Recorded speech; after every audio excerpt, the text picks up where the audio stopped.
តសាសនៈរៀងសីប្រារព្ធបុណ្យល្បី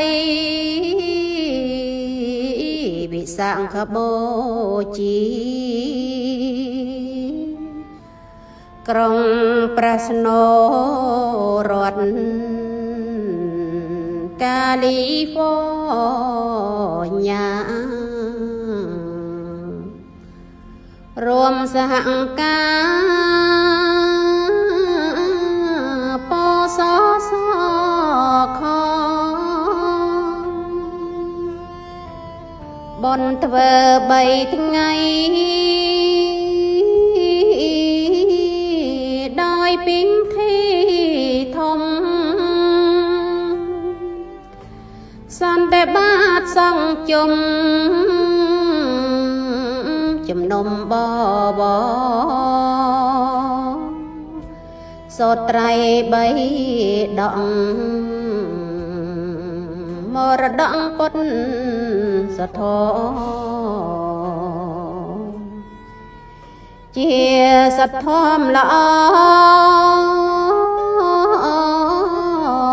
ពព្រាំងឈ្នះមីបនមហាវិង្សា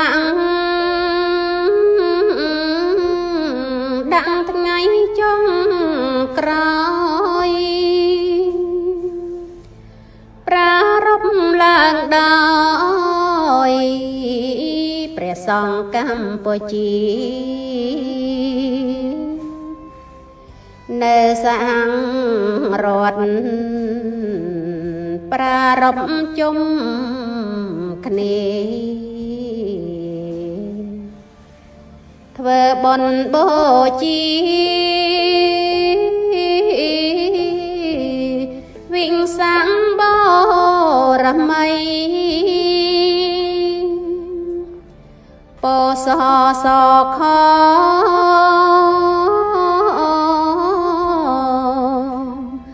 ពុទ្ធកម្មសមាគមរួមវត្តពុទ្ធសាសនៈរៀងសីធ្វើបុណ្យបូជានឹកគុណចិនស្រីផ្សាយប្រពៃណីវប្បធម៌ខេមរា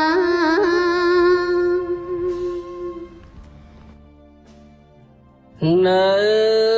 វត្តពុទ្ធសា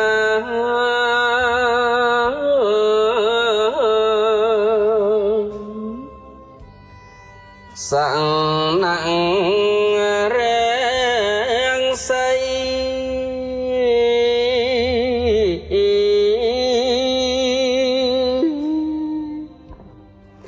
ប្រារព្ធ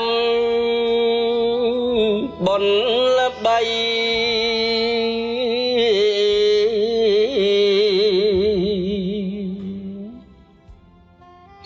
វិង្សាំបូជា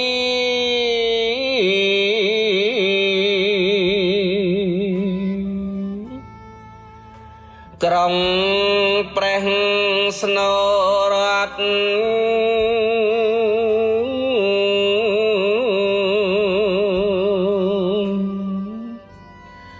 កា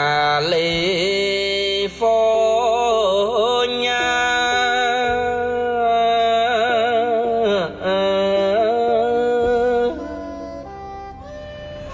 រួមសហ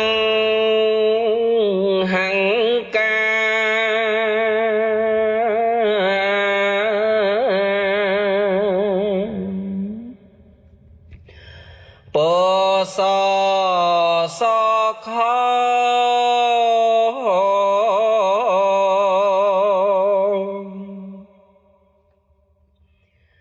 បនធ្វើ3ថ្ងៃ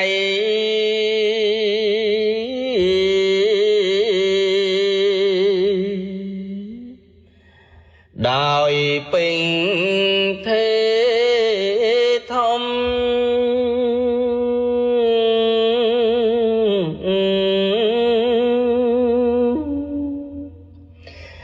សន្និបាតសង្ជុំ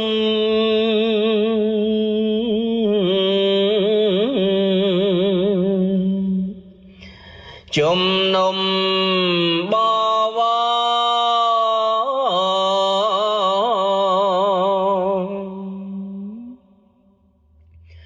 សូ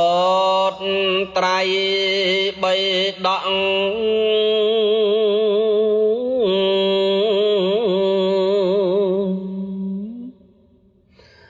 មរតក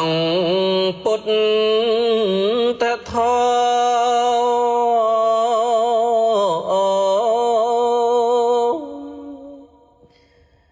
ជាសង្ឃធម្មល្អ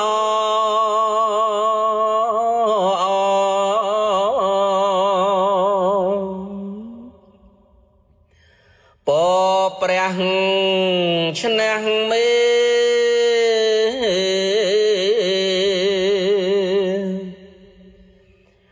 បុណ្យមហាវិង្សា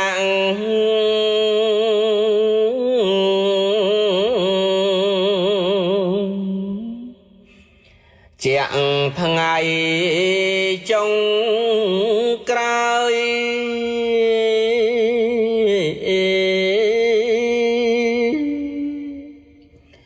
ប្រារព្ធឡើងដោយ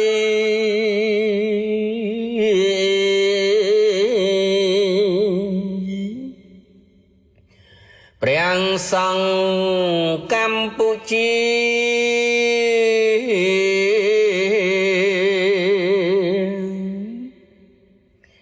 នៅសង្ហរដ្ឋ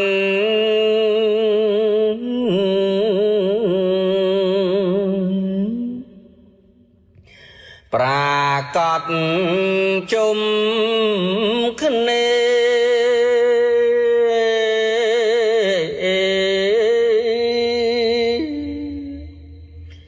ធ្វើបុណ្យបូជា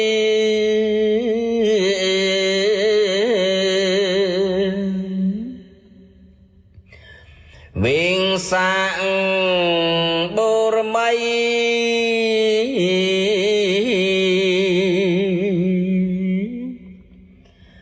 ពសសខ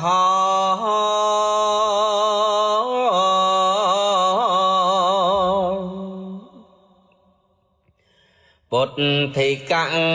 សមាគម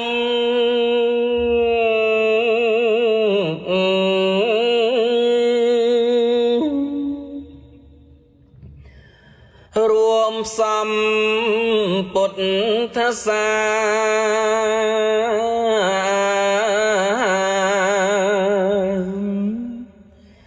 សង្ឃរាំងសី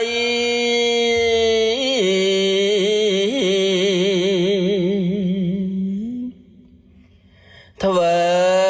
បុណ្យបូជា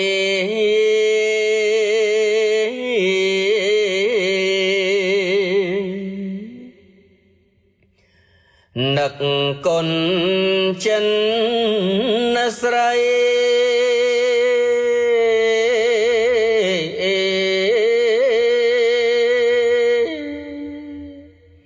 ផ្សាយប្របីនៃ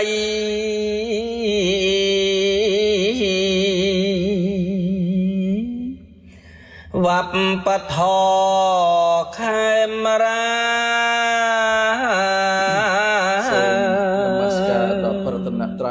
ជាទីសក្ការៈបូជាដល់ដងម្ដំសូមនមស្ការព្រះមហាធេរព្រះអនុធេរព្រះសង្ឃគ្រប់ព្រះអង្គជាទីគោរពបូជាសូមចម្រើនពរអស់លោកស្រីពុទ្ធបរិស័ទគ្រប់មជ្ឈដ្ឋានទាំងអស់ដែលបាននិមន្តនិងអញ្ជើញមកចូលរួមក្នុងពិធីបុណ្យសូត្រត្រៃវិដកដល់ឡារិទ្ធក្នុងថ្ងៃនេះខ្ញុំប្រកាសអាត្មាភាពក្នុងនាម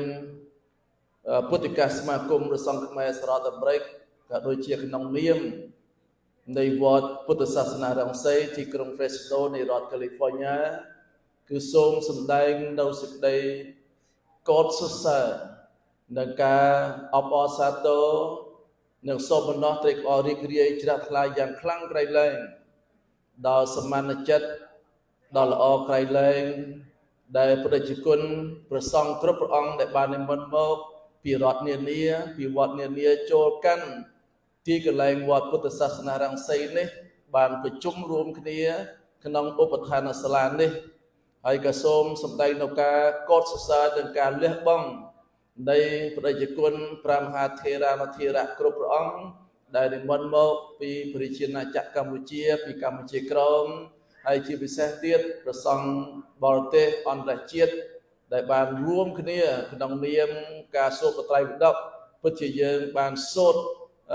មិនបានលក្ខណៈច្រើនថ្ងៃក៏ដោយក៏ជាលក្ខណៈអន្តរជាតិមួយដែលមានសម្លេងប្រទេសខ្មែរយើងសម្លេងថៃសម្លេងស្រីលង្កាជាដើមលះនឹងលះហើយការសូត្រត្រៃវិដកនេះដែលពុទ្ធិកាសមាគមសង្ឃខ្មែរសហរដ្ឋអាមេរិកដែលមានកន្លងដែលយើងបានត្រួសត្រាយសូត្រតាំងពីឆ្នាំ2019មករហូតដល់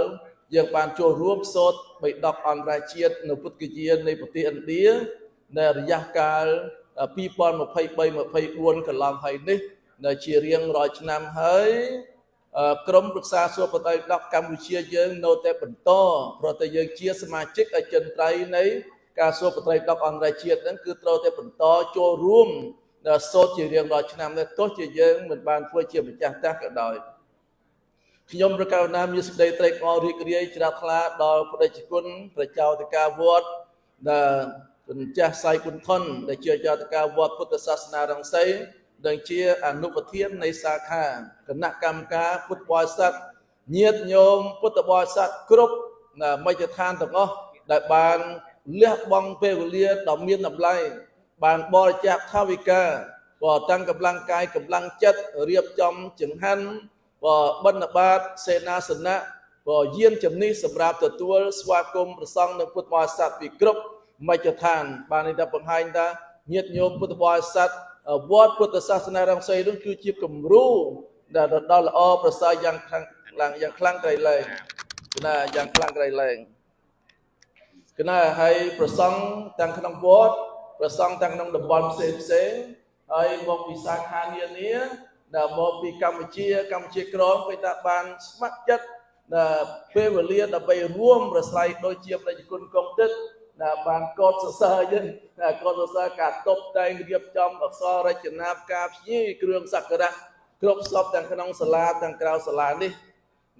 ដូច្នេះហើយជាចំណុចមួយដ៏សំខាន់ដែរទឹកចិត្តប្រកបដោយសោមនស្សជាកុសលជាចេតនាដ៏បរិសុទ្ធដែលញាតិញោមពុទ្ធបរិស័ទបានស្វាធ្យាយនៅក្នុងព្រះអភិធម្មបាញ់មិញអញ្ចឹងបើសិតតែជាកុសលផលបុណ្យដែលកើតអំពីចេតនាជ្រះថ្លារបស់ញោមញាតិពុទ្ធបរិស័ទក៏ដូចជាព្រះសង្ឃគ្រប់ព្រះអង្គដែលបានលះបង់ដូចជាព្រះជាគុណព្រះវិបស្សនាចារ្យដែលបាននិមន្តមកពីវត្តពុទ្ធមណ្ឌលបាននិមន្តមកចូលរួមជាមួយនឹងមហាបាសិកាព្រមទាំងព្រះសង្ឃក៏បានញ៉ាំងនៅសដានចិត្តបានន័យថាប្រទេសកម្ពុជានិងសហរដ្ឋអាមេរិកគឺមិនដូចឆ្ងាយពីគ្នាទេដូច្នេះហើយគឺថាធម៌វិន័យនៃព្រះសម្មាសម្ពុទ្ធបានន័យថាភ្លឺត្រចះត្រចង់នៅក្នុងសកលលោកបរិភើបយ៉ាងខ្លាំងក្រៃលែងដូច្នេះសង្ឃឹមថាការសូត្របត្រៃពិដកនិងវិសាខបូជាឆ្នាំទៅមុខដែលវត្តធម្មវររាមស្តុកតនក្តីនឹងរៀបចំឲ្យបានធំធេងអធិកធំហើយមានព្រះសង្ឃពុទ្ធបរិស័ទយើងទាំងក្នុងទាំងក្រៅចូលរួមយ៉ាងខ្លាំងក្រៃលែងហើយប្រគុណចាស់ចៅតិកាវត្តតំណាងគណៈកម្មការវត្តលោកនឹងប្រុងប្រៀបមួយឆ្នាំច្រើនណាបានន័យថាបានដឹងជាងមួយឆ្នាំហើយបានន័យថាត្រៀមកម្លាំងកម្លាំងទាំងស្បៀងទាំងឧបភោគទាំងបច្ច័យ4ជាដើមណាទីសេនាសនៈណាដូច្នេះហើយខ្ញុំកាលណា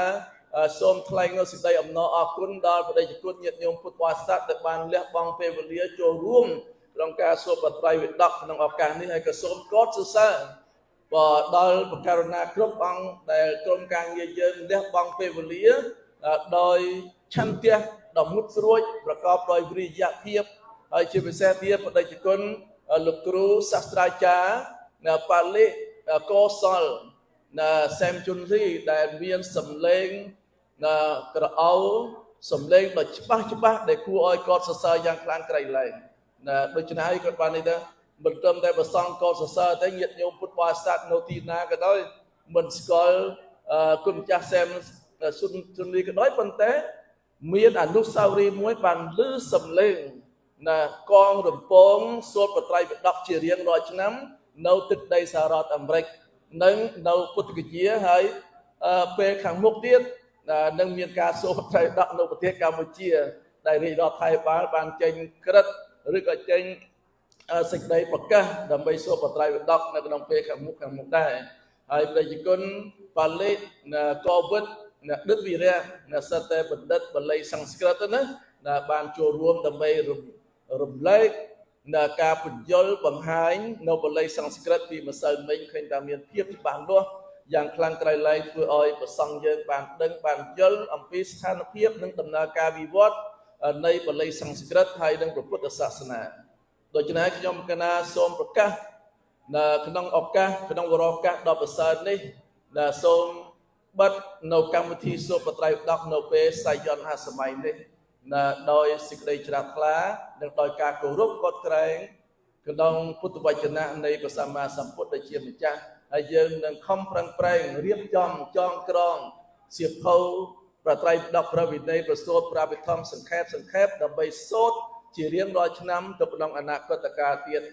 សូមប្រគេនពរដល់ប្រជាជនព្រះសង្ឃគ្រប់អង្គយោញាតិពុទ្ធបរិស័ទទាំងអស់សូមបានប្រកបតែពុទ្ធពរ4ប្រការគឺអាយុវណ្ណៈសុខៈពលៈជានិច្ចនិរន្តរ៍រៀងទៅសូមអនុមោទនា So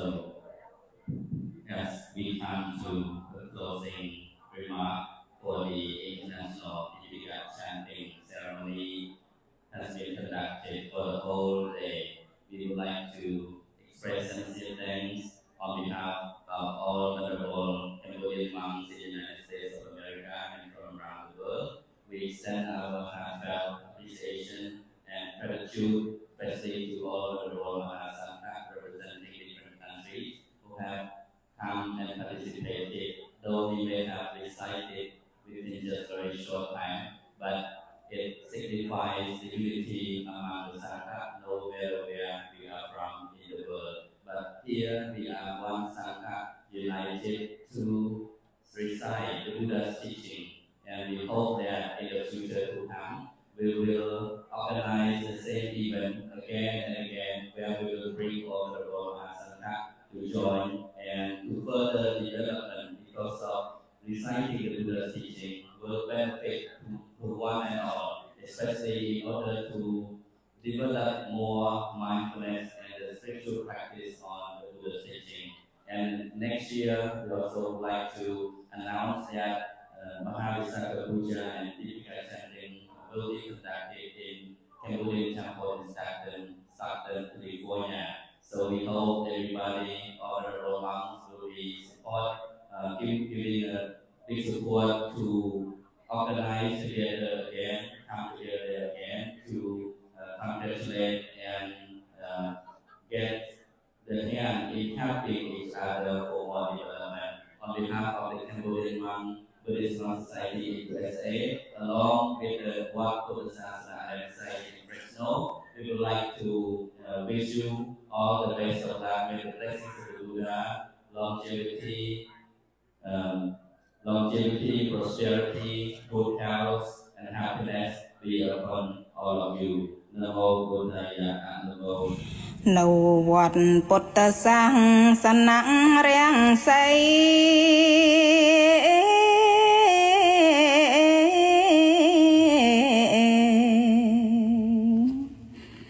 ប្រារព្ធបុណ្យល្បីវិសាខបូជា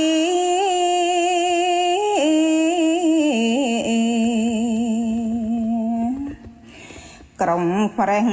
ស្នូររដ្ឋកាលីវញ្ញា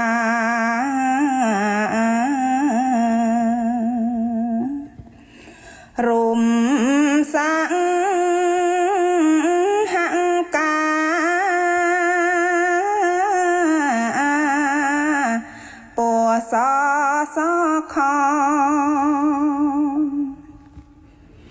បនធ្វើ3ថ្ងៃដោយពិធីធំ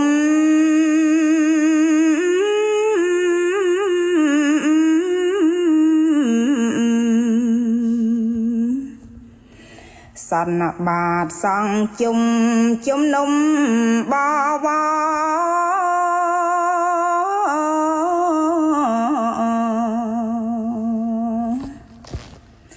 សូត្រៃបីដកមរតកពុទ្ធោ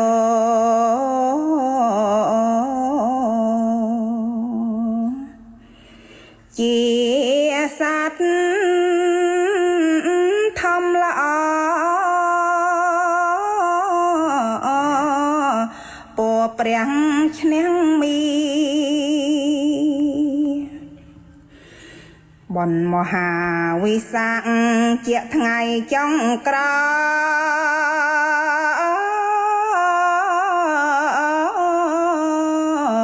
យប្រាណរំឡើងដោយព្រះសង្ឃកម្ពុជា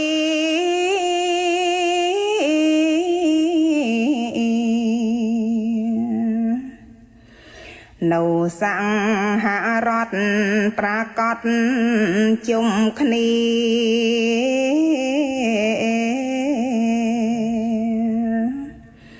ធ្វើបន់បូជាវិសាខបូណមី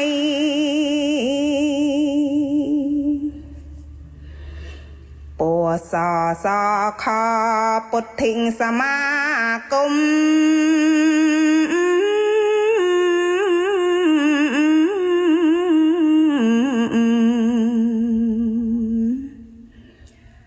រួមវត្តពុទ្ធសា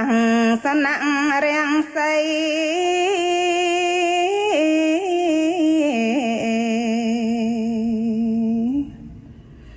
ធ្វើបន់បូជានឹកគុណចិនស្រី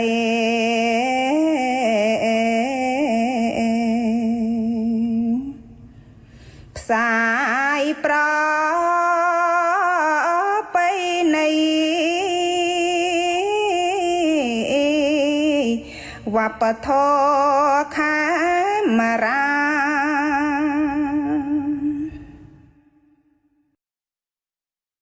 វិញសាំងបូជា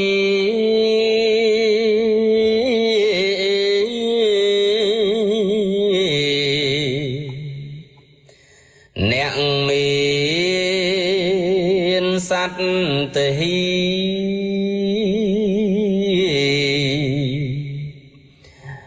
វន្តិនឹកគុណ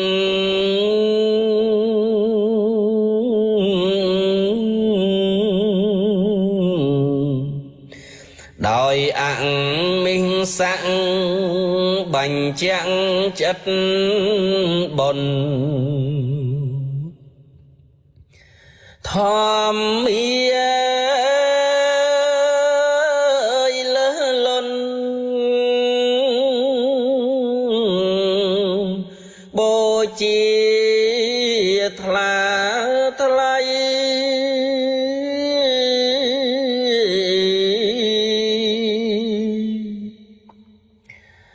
បរិស័ទទាំង4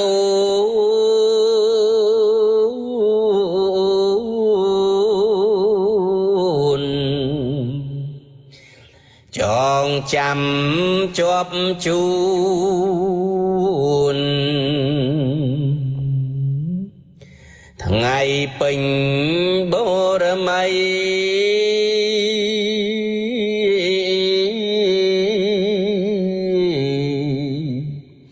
វិង្សាចុងខ្នើតលង្ខត្តតាំងសម័យថ្ងៃកើតណែហេតុបីនៃព្រះសាស្តា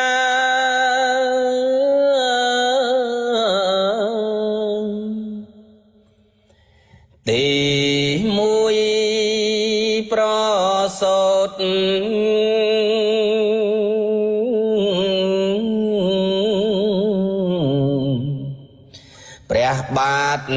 ឈានស្រោតមានហេតុអង្គចា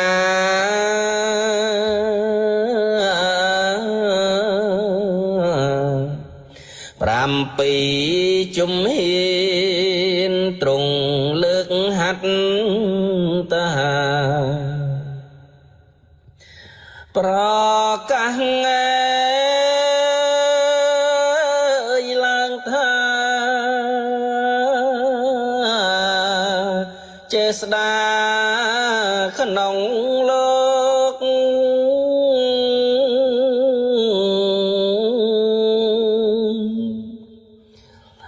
បីត្រាស់ដឹងថ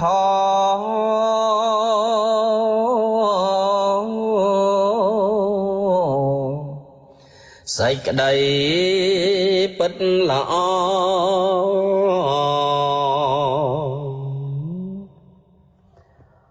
បឆ្លងវបយោគ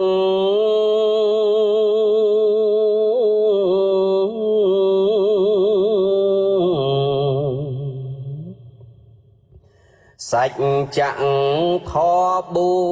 4ច្បាស់ស្រឡាំងវិញមក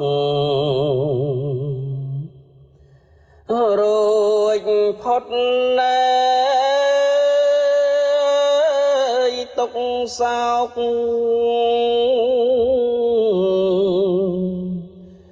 យល់យកត្រើយស្ងប់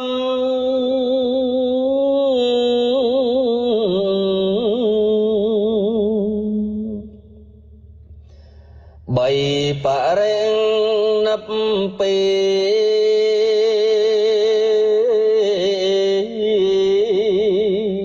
នកែលេះលែងមានត្រង់លះសពគ្រប់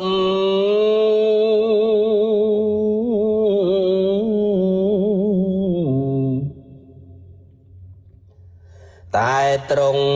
ទុកតហលំអជេមលុបឲ្យយើងឆ្លងភពពីទុកលោកកៃ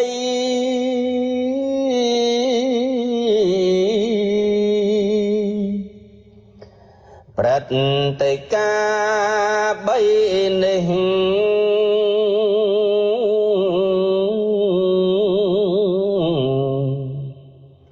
ប្រសើរវិញសេះ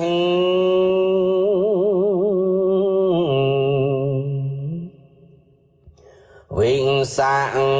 បរមី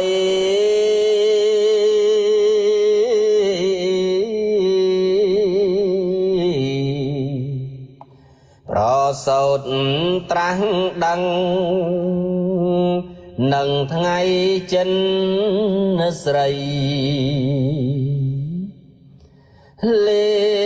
សัตណែភូមិត្រៃ